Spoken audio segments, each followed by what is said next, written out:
मेरा नाम रानी है। अभी अभी मेरी शादी हुई है। अच्छा घर और अच्छा पति मिला है। राजीव नाम है। उनके पिता के यह 2 भाई हैं। छोटे भाई की अभी पढ़ाई चल रही है। इनकी अच्छी एक दुकान है जिसे यह पापा जी और मम्मी जी संभालते हैं। शादी को अभी मेरे 10 ही दिन हुए हैं और मैं अपने आप को बहुत खुशकिस्मत मानती हूँ क्योंकि मुझे बहुत प्यार करने वाला पति नसीब हुआ है। सास और ससुर तो पति से भी अच्छे हैं। अभी अभी शादी हुई तो ज्यादातर घर पर ही रहते हैं। दुकान अभी पापा और मम्मी संभाल रहे हैं। शादी को अब 1 महीना हो गया था। इनका अभी भी दुकान पर जाना वैसा शुरू नहीं हुआ। कुछ देर के लिए जाते और फिर वापस आ जाते। सुबह पापा जी ही जल्दी उठकर दुकान खोलते और देर रात तक वहीं दुकान पर बैठते थे। मम्मी जी उनके लिए खाना ले जाया करती थी। यह दिन भर मेरे पीछे ही घूमते। मैंने इन्हें बोला, अच्छा नहीं लगता अब आप रेगुलर दुकान पर जाना शुरू करिए वरना पापा मम्मी कहेंगे कि मैंने आपको कंट्रोल कर रखा है। उन्होंने बोला, ऐसा कुछ नहीं होगा, वो सब बातें तुम मत सोचो। एक दिन हमारे कमरे की नल की टंकी खराब हो गई तो हमारे बाथरूम में पानी नहीं आ रहा था तो मुझे नहाने के लिए हॉल के बाथरूम में जाना पड़ा। मेरे पति तब सो रहे थे। मैं बाथरूम में नहाने गई। कुछ ही सेकंड के बाद वो भी उठकर दरवाजे के बाहर आ गए और बाहर से ही मुझे आवाज देते हैं, रानी तुम अंदर हो? मैंने बोला हाँ। अपने रूम में पानी नहीं आ रहा था इसलिए मैं बाहर आकर नहा रही हूँ। फिर जब तक मैं नहाकर वापस नहीं आई तब तक वो दरवाजे के बाहर ही खड़े रहे। ऐसा वो रोज करने लगे।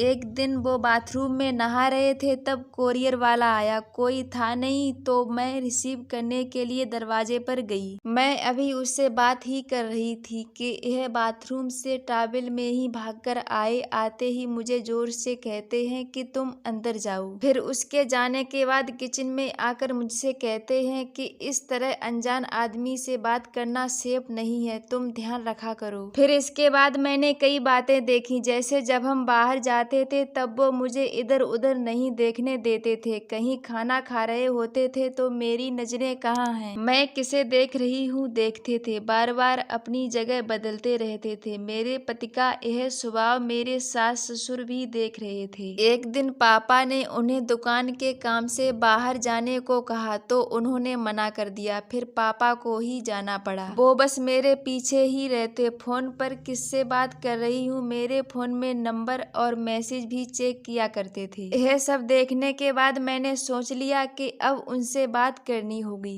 इसलिए फिर एक रात मैंने उनसे कहा कि आपको मैं कैसी लगती हूँ? वो बोले बहुत अच्छी। मैंने कहा आप मुझ पर विश्वास करते हैं? वो बोले क्यों, क्या हुआ? मैंने कहा कि आप जो यह सब कर रहे हैं यह ठीक नहीं लग रहा है। मैं चाहती थी कि मुझे बहुत प्यार करने वाला पति मिले। आप बिल्कुल वैसे ही हो जैसे मैंने सोचा था, लेकिन आप बहुत ज्यादा पजेसिव हो। क्या आप मुझ पर शक करते हैं? क्या आपको लगता है मैं आपका भरोसा तोड़ूंगी? वो बोले नहीं, ऐसा नहीं है। फिर मैंने कहा कि आपसे अच्छा पति मुझे नहीं मिल सकता, लेकिन आपको अपने पर थोड़ा नियंत्रण और मुझ पर थोड़ा विश्वास रखना होगा, वरना यह आगे चलकर हमारे लिए ही झगड़े और लड़ाई का कारण बनेगा। मुझे पता है शायद आपको मुश्किल लगेगा, लेकिन आप थोड़ा थोड़ा बदलिए, मैं आपके साथ हूँ। वो बोले हाँ, मैं कोशिश करूँगा। अगली सुबह मैंने उनको उठाया और कहा कि आप दुकान पर जाएंगे और खाने के पहले नहीं आएंगे, मैं घर में ही हूँ, चाहे तो आप फोन कर लेना। वो जैसे तैसे मन मार कर गए, कभी रूठ कर तो कभी प्यार से। धीरे धीरे उनकी आदत में सुधारने की कोशिश कर रही हूँ। मैंने एक पत्नी ही अगर पति को नहीं समझेगी तो कौन समझेगा। बहुत हद तक मैंने उनका स्वभाव बदल दिया। बात को बढ़ाना नहीं, बात को किस तरह से सुलझाया जाए यह सोचना चाहिए। हम दोनों में एक बात तय हुई कि हम एक दूसरे के मन में क्या चल रहा है हमेशा एक दूसरे को बताते रहेंगे। बात नहीं करना,